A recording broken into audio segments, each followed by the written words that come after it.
and to fight and bring prosperity to every part of this country. Too many of our leaders have forgotten that it's their duty to protect the jobs, wages, and well-being of American workers before any consideration, for anything. We have to do that. I'm not running to be the president of the world. I'm running to be the president of the United States of America.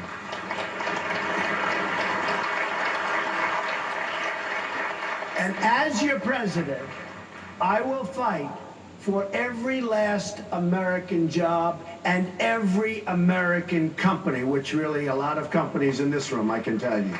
We're going to be fighting for you because you're bringing the jobs. We're a nation that tamed the West, dug out the Panama Canal, and won 2 world wars and put a man on the moon.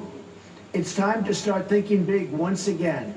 That's why I believe it's time to establish a national goal of reaching 4% economic growth.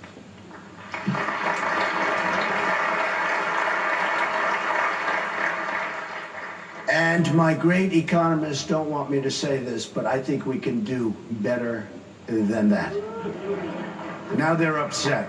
They'll be very upset, but I think we can do and maybe substantially better than that. In working with my economic team, we put together a plan that puts us on track to achieve that goal.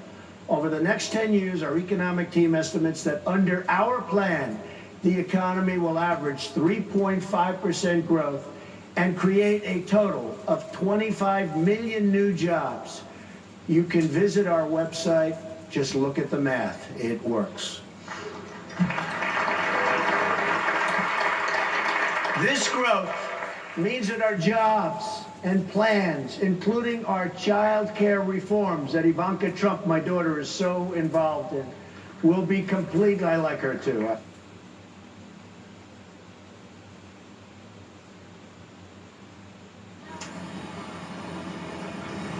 Here we go.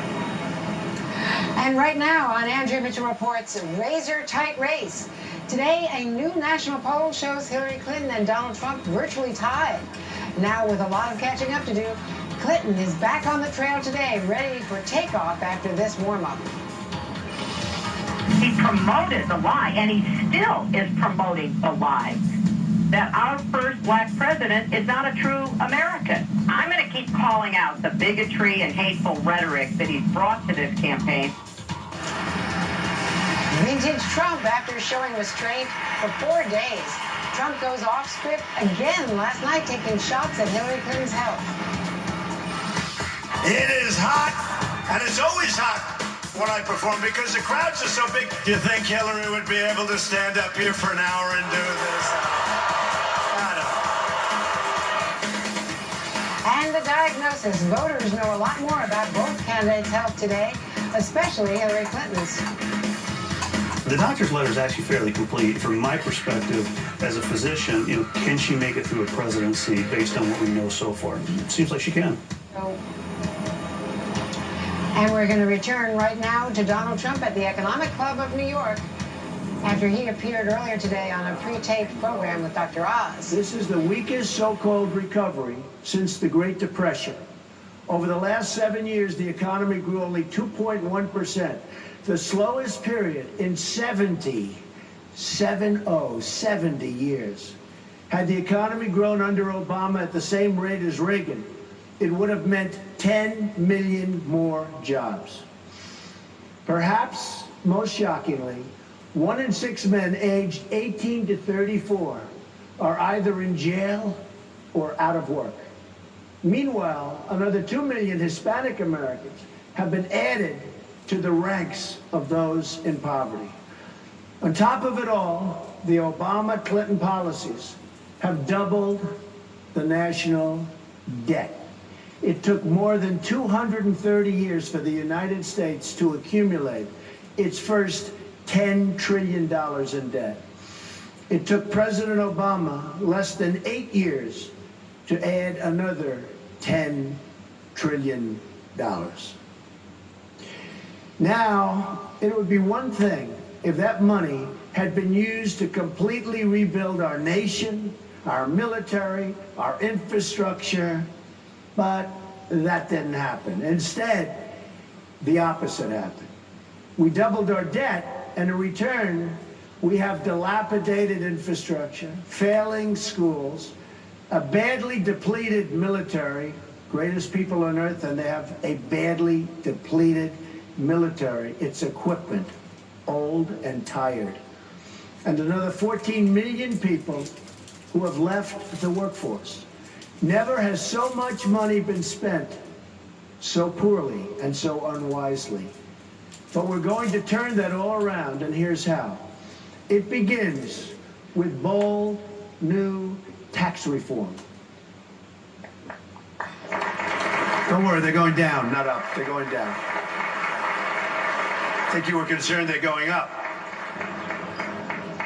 As outlined in Detroit, our tax plan will greatly simplify the code and reduce the number of brackets from 7 to 3.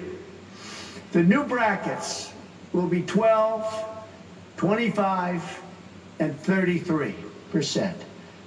But low-income Americans will pay no income tax at all. In fact, our plan will remove millions and millions of workers from the income tax roll entirely, so that all of that work that we do in Washington can be discontinued. They'll pay tax. They'll pay tax, but they'll pay tax when they start making a certain amount of income. By lowering rates, streamlining deductions, and simplifying the process, we will add millions and millions of new jobs.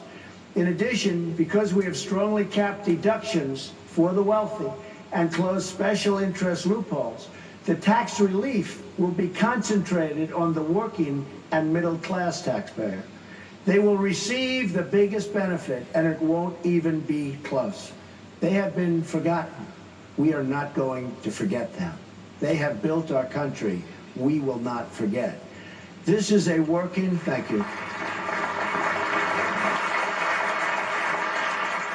This is a working and middle-class tax relief proposal. The tax relief for these workers will be expanded by my child care proposals that I have worked on with my daughter Ivanka. These proposals are central and a very, very powerful central element of our comprehensive tax reform and economic growth plan. Families will be able to fully deduct the average cost of child care from their taxes, including stay-at-home parents. Because this deduction is capped, it will be disproportionately, and it will benefit working and middle-class families. Got to take care of our middle-class families. The less you make, the larger a share of your income you can exclude from taxation.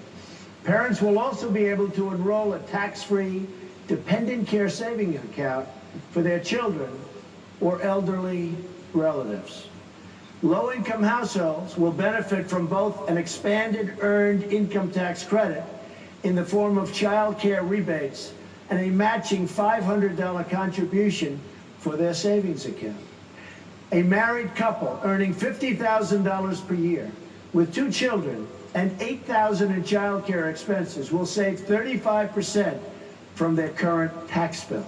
That's a tremendous saving. And they'll have a better life. A married couple earning $75,000 per year with 2 children and $10,000 in child care. Expenses will receive a 30% reduction in their tax bill from what they're paying right now. By contrast, someone earning $5 million, like the people in this room,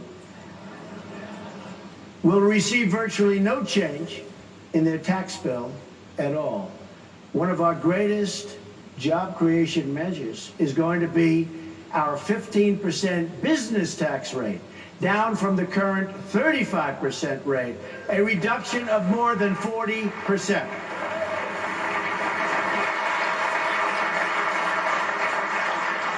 I know that's what you people have been waiting for. An explosion of new businesses and new jobs will be created.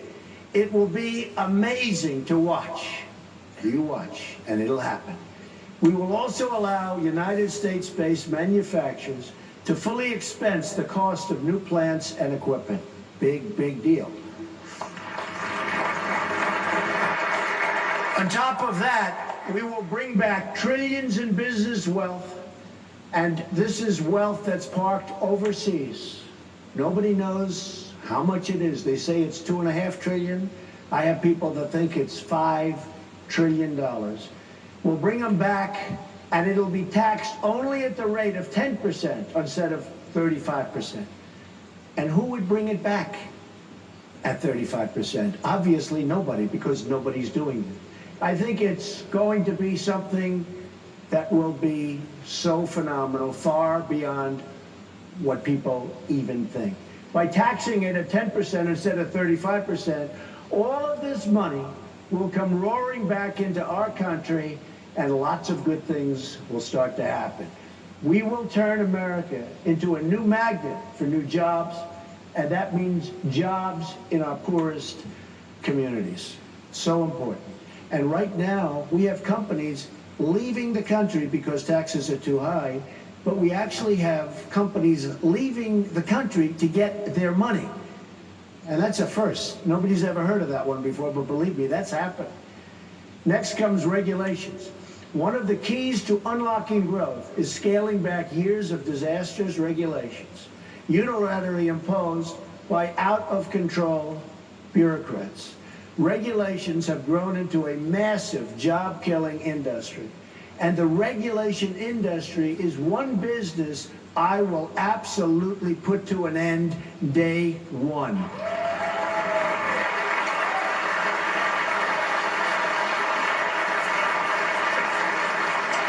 In 2015 alone, federal agencies issued over 3,300 final rules and regulations, up from 2,400 the prior year.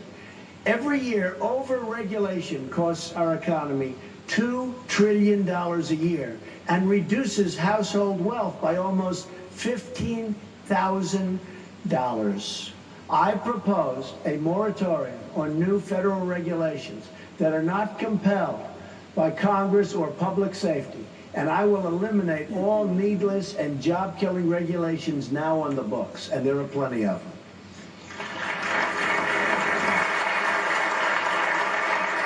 This includes eliminating some of our most intrusive regulations, like the Waters of the U.S. rule.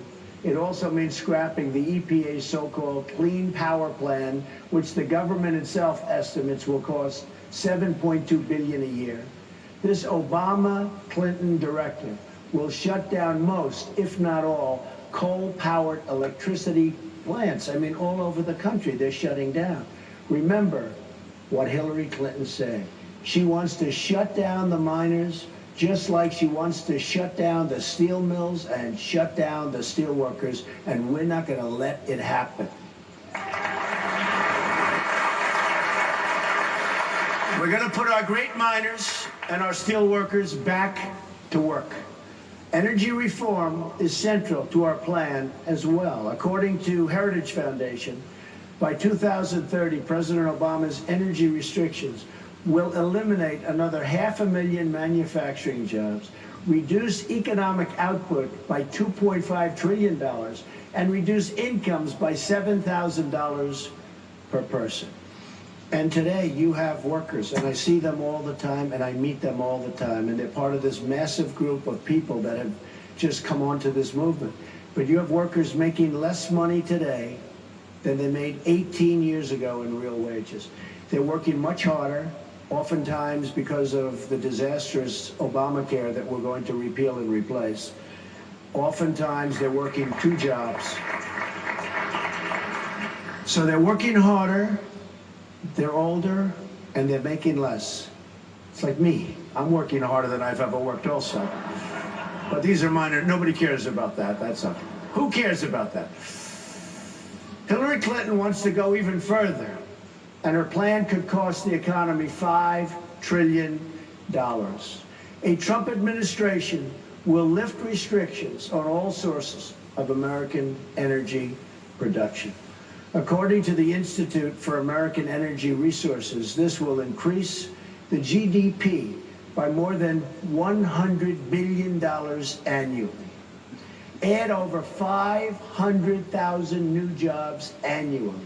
Increase annual wages by more than $30 billion over the next 7 years. Increase federal, state, local tax revenues by almost $6 trillion over 4 decades. Increase total economic activity by more than $20 trillion over a 40-year period. In addition, we will streamline the permitting process for all energy infrastructure projects which are desperately needed, including the billions of dollars in projects held up by President Obama, currently being held up. They just won't approve anything, creating countless more jobs in the process. Finally comes trade, the foundation for everything. America's annual trade deficit with the world is now almost $800 billion a year. Who are negotiating these deals? Anybody in this room negotiating these wonderful deals? Think of it. We have a trade deficit of almost $800 billion a year. That's going to change so fast.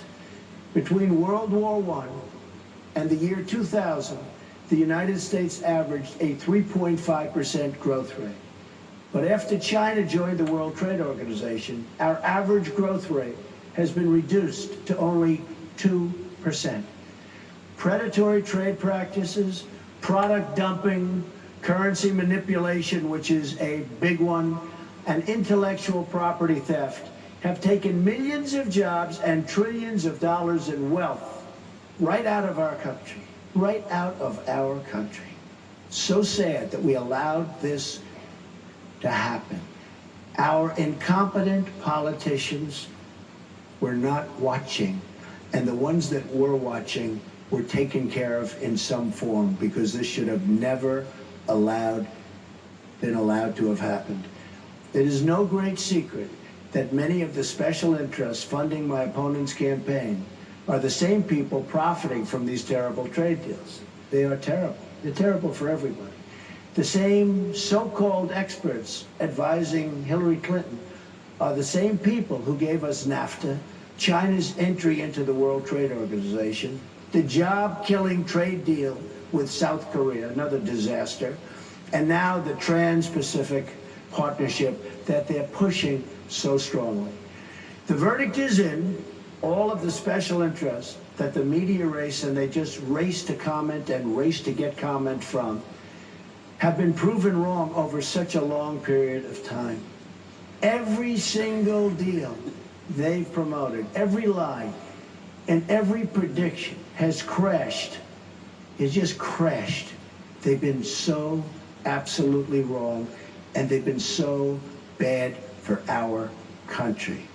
Our manufacturing base has crumbled, communities have been hollowed out, wages have declined, and households are making less today than they were in the year 2000.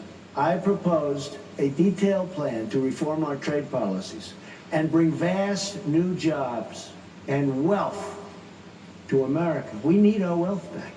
We don't have wealth. We are a debtor nation. This includes the following steps.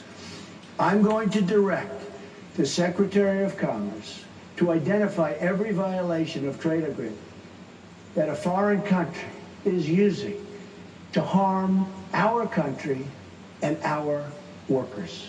That's what's happening. They're being harmed, and our country is being harmed. I will use every tool under American and international law to end these abuses, and I will use our greatest business leaders and finest negotiators, and I will tell you some of them are in this room right now. Not all of them, but some. And I know who you are, and honestly, we're going to be calling on you because we have people negotiating the biggest deals in the world, far bigger than your company deals. Your company deals are like little deals by comparison. We have, it's true. You take some of these big companies and you look at some of these trade deals, hate to say it, but your companies are peanuts.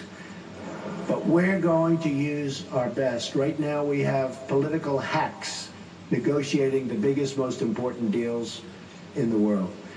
We're going to start with NAFTA, which is causing so much damage to our country.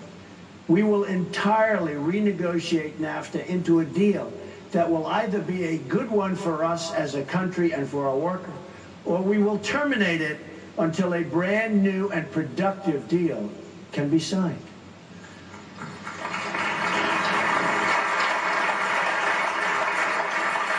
We'll also, and we have to, we're going to keep America out of Trans-Pacific Partnership unless we can do something that's phenomenal, and I'm not seeing it right now. I can tell you that. I'm not seeing it. Next, I'm going to instruct my Treasury Secretary to label China, and I like China, they're my tenant, they buy condos all the time, they're just fine. But you know what? They are a currency manipulator, and we're going to apply tariffs to any country that devalues its currency to gain an unfair advantage over the United States. They are a manipulator, grand master level. We can't allow it to happen. And our people and our representatives and our politicians don't have even a little clue as to how to play the game. We have a trade deficit this year with China of approximately $500 billion. What kind of a deal is that? And this has been going on for years. 200 billion, 300 billion, 400 billion for years. I'm going to instruct the United States Trade Representative to bring trade cases against China. China's unfair subsidy behavior is prohibited by the terms of its entrance into the WTO, and I intend to enforce the rules. And I'm sure we'll make a deal somewhere along the way. But they're not playing fairly, and our politicians don't understand how to play the game.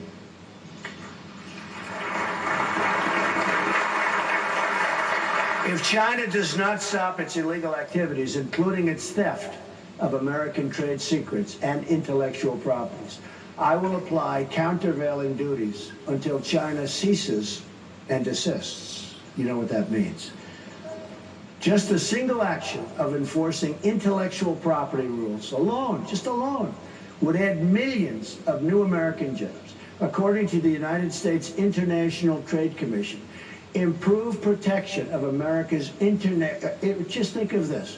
Improved protection of America's intellectual property in China would add 2 million jobs a year within the United States every single year, and we do nothing. We allow them to get away with it. Who can blame them? And I don't blame them at all. If you can get away with it, they're going to get away with it. We're going to stop the outflow of jobs from our country and open a new highway of jobs back into our country.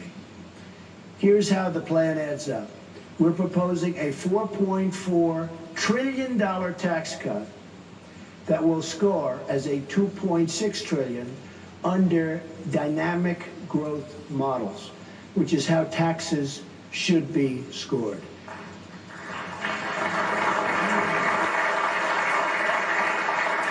This includes the child care plan that we announced the other day. Our economic team has further modeled that the growth induced savings from trade, energy, and regulation reform will shave at least another $1.8 trillion off of the remaining debt. That leaves around $800 billion. This money can all be saved through simple, common sense reforms. If we just save 1 penny of each federal dollar spent on non-defense and non-entitlement programs, we can save almost $1 trillion over the next decade. 1 penny. We can all do that. Save over $1 trillion. Again, this is spending that does not touch defense, because we have to build up our military, which is so terribly depleted. And that does not touch entitlements. If our plan exceeds the 3.5% 10-year growth average, then our jobs proposed will actually reduce and start really strongly reducing the deficit. Savings will be compounded by the fact that people who are currently receiving unemployment or welfare will finally be able to find jobs. This is the most pro-growth, pro-jobs, pro-family plan put forth perhaps in the history of our country. This is what our new future will look like. I'm going to lower your taxes very, very substantially. I'm going to get rid of massive amounts of unnecessary regulation. All of these regulations on your business and in your life. I'm going to unleash American energy. I'm going to repeal and replace Obamacare. I'm going to appoint justices of the Supreme Court who will follow the Constitution.